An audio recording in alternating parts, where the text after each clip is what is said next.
राधे राधे। राधे राधे बोलते ही मन को शांति, आत्मा को सुकून और जीवन में सकारात्मकता का संचार होता है। क्या आप जानते हैं कि राधा नाम का जाप करने से आपके जीवन में कौन-कौन से चमत्कारी लाभ हो सकते हैं? यह सिर्फ एक नाम नहीं, बल्कि भक्ति, प्रेम और आध्यात्मिक ऊर्जा का अद्भुत स्रोत है। इस वीडियो में हम जानेंगे राधा नाम की महिमा और इसके जप से मिलने वाले अद्भुत फायदों के बारे में। वीडियो को अंत तक जरूर देखें, क्योंकि हर जानकारी आपके जीवन को बदल सकती है। और हाँ, अगर आपको यह वीडियो पसंद आए तो चैनल को जरूर सब्सक्राइब करें, ताकि ऐसे ही आध्यात्मिक ज्ञान से भरपूर वीडियो आप तक सबसे पहले पहुंचे। एक बार एक संत जी किसी गांव के निकट आश्रम पर भगवत गीता जी की साप्ताहिक कथा कर रहे थे। तीसरे दिन के वृतांत में वह कथा करते हुए बताने लगे, अनेक प्रकार के लोग जो पाप कर्म करते हैं, उन्हें अनेक प्रकार के नरकों में जाना पड़ता है। लेकिन एक उपाय है, जिसके द्वारा नरकों में जाने से बचा जा सकता है। कोई एक बार सच्चे हृदय से राधा नाम पुकार ले तो वह नरकों में नहीं जाता है। एक सेठ जी जो रोज आकर सत्संग सुना करते थे, सत्संग समाप्ति के पश्चात वह संत जी के चरणों में आकर बड़े जोर से रोने लगे। संत जी ने कहा, अरे सेठ जी, क्यों रोते हो?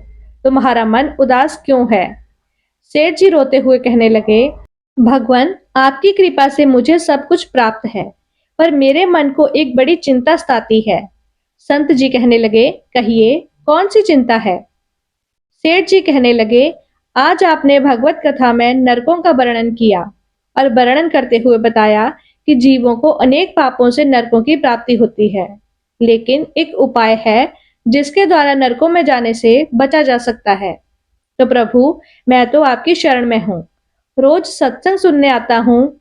मेरे मन में तो यह विश्वास है, आप संतों की कृपा से, भगवत की कृपा से मेरा उद्धार तो हो ही जाएगा। लेकिन मेरा एक छोटा भाई है, जिसकी उम्र 50 साल है। वह ना सत्संग में जाता है, ना परमात्मा पर विश्वास करता है और ना ही प्रभु का नाम सुमिरन करता है। उसका उद्धार किस प्रकार होगा? मुझे उसकी बहुत चिंता सताती है। मैं उसे बहुत बार समझाने का प्रयास भी करता हूँ कि इस संसार के काम तो होते रहेंगे, तुम भगवान के नाम का भी स्मरण क्या करो। तब वह कहता है, ऐसा करने से कुछ नहीं होता, तुम भी मत किया करो। मैं जितना आस्तिक हूँ, प्रभु के प्रति जितनी मेरी आस्था है, वह उतना ही कट्टर और अनीश्वरवादी है। तब संत जी ने कहा, क्यों चिंता करते हो? एक दिन उसका भी उद्धार हो ही जाएगा। सेठ जी रोते हुए कहने लगे, हे भगवान, उसका उद्धार कब होगा? आप जैसे महापुरुष हमारे गांव में आए हैं, मुझे तो आप पर ही यकीन है। आप ही उसका उद्धार करके जाएंगे। अब आप कैसे भी कृपा करके मेरे घर आइए और एक बार उसके मुख से श्री राधा नाम का उच्चारण कराइए।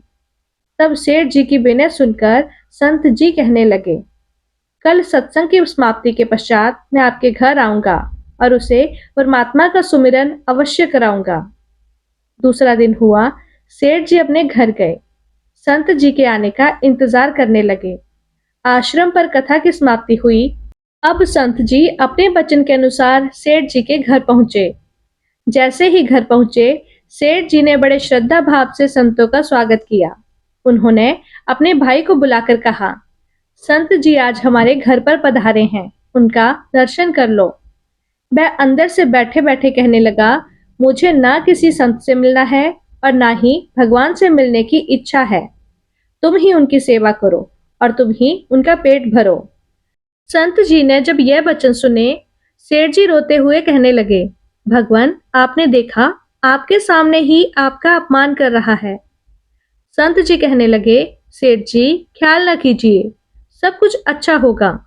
अब सेठ को दिलासा देते हुए संत जी पलंग से उतरे और उसके भाई के कक्ष में आ गए और उसके कंधों पर हाथ रखते हुए कहने लगे, और बताओ, आज तक कितना कमाया है? वह संत जी को इस प्रकार अपने नजदीक देकर कहने लगा, अपना हाथ मेरे कंधों से हटाओ। मैं ना तो संतों को मानता हूँ, ना भगवान को मानता हूँ। लोग जितने आस्तिक होते हैं, मैं उतना ही कट्टर नास्तिक हूँ। मैं भगवान को नहीं मानने वाला हूँ। आप मेरे नजदीक क्यों आए हैं? संत जी कहने लगे, मैं तो अपना काम करने आया हूँ। संतों का काम होता है लोगों का उद्धार करना। आज तुम्हारे उद्धार का कार्य मिला है, उसे अवश्य करके जाऊंगा। वह सेठ का भाई बड़ा ही कट्टर था। वह कहने लगा, आपको किसी का भी उद्धार करना है कर लीजिए, पर मेरा उद्धार आप नहीं कर सकते। मैं कुछ भी नहीं करने वाला हूँ। सेठ के भाई को देखकर संत जी मुस्कुराकर कहने लगे, एक बार राधे राधे बोलकर दिखाओ। वे सेठ जी का भाई कहने लगा, मैं कुछ नहीं बोलूंगा। संत जी ने फिर कहा, राधे राधे बोल दो। वह कहने लगा, नहीं कहूंगा। फिर संत जी ने कहा, राधे राधे बोलो। वह कहने लगा, मैंने कहा ना, मैं नहीं बोलूंगा। तब संत जी पुनः सेठ जी के पास आए और कहने लगे, अब आपने मेरे ऊपर यह जिम्मा सौंपा है, अब मैं जैसा करूंगा आप बीच में नहीं आना। आप सारे परिवार वाले बाहर जाकर बैठ जाओ। जब तक मैं आपको बुलाऊं नहीं, एक भी परिवार वाला इस कक्ष में नहीं आए।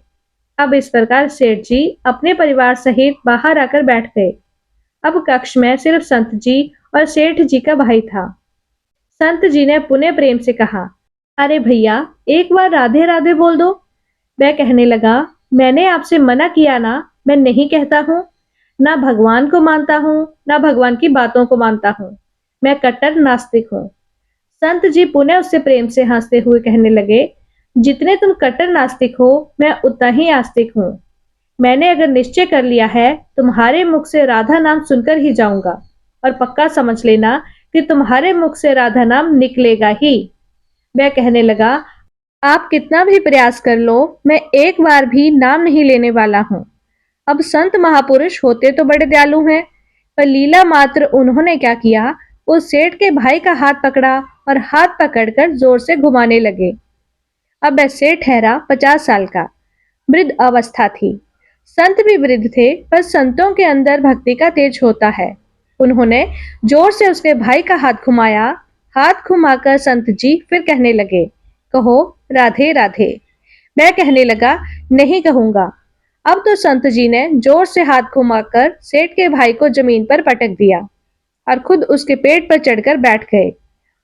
और संत जी फिर कहने लगे, बोलो राधे राधे। मैं फिर कहने लगा, नहीं कहूंगा। अब तो संत जी ने उसके दोनों हाथ पकड़कर उसके पैरों को बांध दिया और कहने लगे, कहो राधे राधे।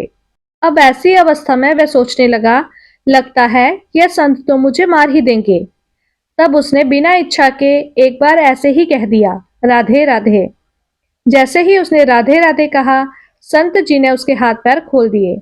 उसके बंधनों को छोड़कर बाहर आकर कहने लगे, सेठ जी, आपका कल्याण हो गया, आपके भाई का भी कल्याण हो गया। सेठ जी कहने लगे, अंदर से बहुत तेज आवाजें आ रही थी। तब संत जी कहने लगे, आपने काम ही ऐसा दिया था। आपने कहा वह नास्तिक है, कभी कुछ बोलता ही नहीं है।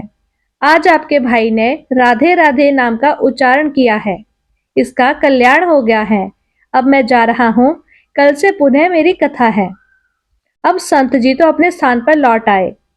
सेठ का भाई जमीन से उठकर अपने भाई से कहने लगा, ये कैसे संत हैं, मुझसे झगड़ा करने आ गए, मेरे ऊपर चढ़कर बैठ गए और कहने लगे, अगर राधे राधे नाम का उच्चारण नहीं करोगे तो मैं तुम्हारे ऊपर ऐसे ही बैठा रहूंगा।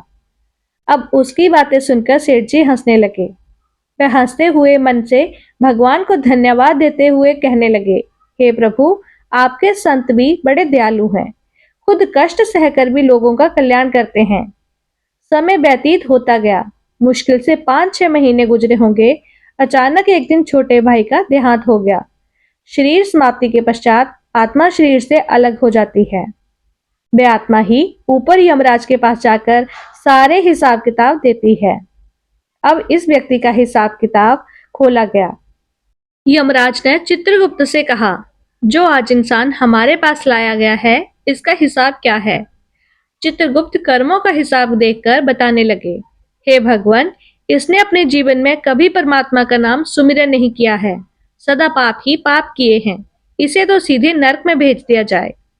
अब यमराज के आदेश अनुसार जैसे ही उसे नरक भेजा जा रहा था, तभी चित्रगुप्त ने कहा, भगवान, एक बात और है। यमराज जी कहने लगे, कौन सी बात? चित्रगुप्त ने कहा, भगवान, एक बार संतों के कहने पर इसने राधा नाम का उच्चारण किया था। अब एक बार राधा नाम का उच्चारण। यमराज ने दूतों से कहा, थोड़ी देर रुक जाइए, इसका हिसाब किया जाएगा। इसके बाद ही इसे नरक में भेजा जाएगा। यमराज ने पुनः चित्रगुप्त से कहा, जल्दी से इसका हिसाब देखो और कहीं इसने परमात्मा का नाम उच्चारण तो नहीं किया है। चित्रगुप्त ने पुनः से सारा हिसाब देखा और देखकर कहने लगे, भगवान, इसने एक बार जो नाम का उच्चारण किया है वह संतों के भय से किया था, दिल से भी नहीं किया था। पर एक बार राधा नाम का उच्चारण किया है। अब क्या किया जाए? तब यमराज ने उसी इंसान से पूछा, एक बात बताओ, हम तुम्हें पहले राधा नाम उच्चारण का फल दें या तुम्हें नरक में भेज दिया जाए? तब वह भक्त हाथ जोड़कर कहने लगा, भगवान, नरक में तो जाना ही है। इससे अच्छा है आप मुझे एक बार राधा नाम का उच्चारण का फल दे दे, फिर मुझे जहां चाहो भेज देना। अभी यमराज जी अपनी पुस्तक खोलकर देखने लगे कि एक बार राधा नाम का उच्चारण का क्या फल है। उन्होंने सारी पुस्तकें खोल दी, पर उन्हें कहीं फल दिखाई नहीं दिया। तब वे विचार करने लगे कि एक बार राधा नाम उच्चारण का फल तो मुझे पता ही नहीं है। तब वे अपनी शंका के निवारण करने के लिए उस भक्त को अपने साथ लेकर स्वर्गलोक में आ गए। स्वर्ग में आकर यमराज ने इंद्रदेव से कहा, हे इंद्रदेव, मुझे बताइए, एक बार राधा नाम उच्चारण करने का क्या फल है? तब इंद्रदेव ने बहुत प्रयास किया, पर उन्हें भी इसका फल का पता नहीं चला। तब वह सब देवता मिलकर ब्रह्मा जी के पास आ गए। ब्रह्मा जी ने जब उन सबको देखा, तब ब्रह्मदेव उनसे पूछने लगे, यह आपके साथ इंसान कौन है? तब इंद्रदेव कहने लगे, भगवान, इसने एक बार राधा नाम का उच्चारण किया है, बाकी सारा जीवन इसने पाप ही किया है। हमें तो पता नहीं राधा नाम उच्चारण का क्या फल है, इसलिए हम आपके पास आए हैं। तब ब्रह्मा जी ने भी बड़ा प्रयास किया, राधा नाम उच्चारण का क्या फल है, अब उन्हें भी पता नहीं चला। तब ब्रह्मा जी कहने लगे, हम सब मिलकर इसे अपने साथ लेकर भगवान शंकर जी के पास चलते हैं। तब वह भगवान शंकर जी के पास पहुंचे। भगवान शंकर जी से प्रार्थना करके कहने लगे, हे महादेव, इस इंसान ने सारा जीवन पाप किया है, बस एक बार संतों के कहने पर राधा नाम का उच्चारण किया है। अब आप ही बताइए, एक बार राधा नाम उच्चारण का क्या फल मिलता है? तब महादेव जी ने बड़ा प्रयास किया, पर वह भी राधा नाम की महिमा को बता नहीं सके। तब शंकर जी कहने लगे, अब हमें भगवान श्री कृष्ण के पास चलना पड़ेगा, क्योंकि वही राधा तत्व को जानते हैं। ऐसा सोचकर सब देवी देवता भगवान शंकर के साथ मिलकर उस इंसान की आत्मा को लेकर भगवान श्री कृष्ण के गोलोक धाम में पहुंचे। गोलोक धाम में भगवान श्री कृष्ण राधा जी के साथ अपने आसन पर विराजमान थे। भगवान श्री कृष्ण ने सब देवी देवताओं का सम्मान किया और उनसे पूछा, आज अचानक से आने का क्या कारण है? तब भगवान शंकर हाथ जोड़कर कहने लगे, हे भगवान, यह इंसान इसे धरती से लाया गया है। इसने अपने जीवन में अनेकों पाप किए हैं, पर एक बार राधा नाम का उच्चारण किया था। यमराज जी पता न कर सके कि एक बार राधा नाम उच्चारण का क्या फल मिलता है। तब वह इसकी जानकारी लेने के लिए इसके साथ इंद्र जी के पास गए।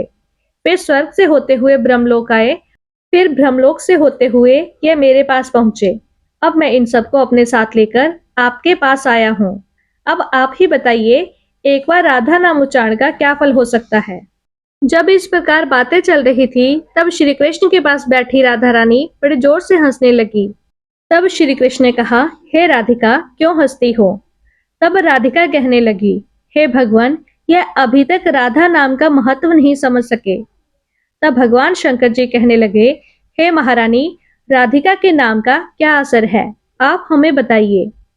तब राधिका जी कहने लगी, हे महादेव, आप खुद सोचिए, इस व्यक्ति ने एक बार राधा का नाम जपा।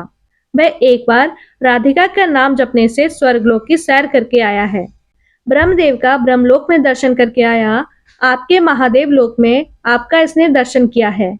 आज एक बार उच्चारण के प्रभाव से यह आप सबको साथ लेकर हमारे गोलोक धाम में आया है। मेरे दर्शन और श्री कृष्ण का पूजन कर रहा है। इससे अधिक राधा नाम का और क्या फल हो सकता है? जब राधिका जी ने इस प्रकार एक बार राधा नाम का पूरा महत्व बताया, तो यमराज कहने लगे, यह तो बड़ा अनंत फल है।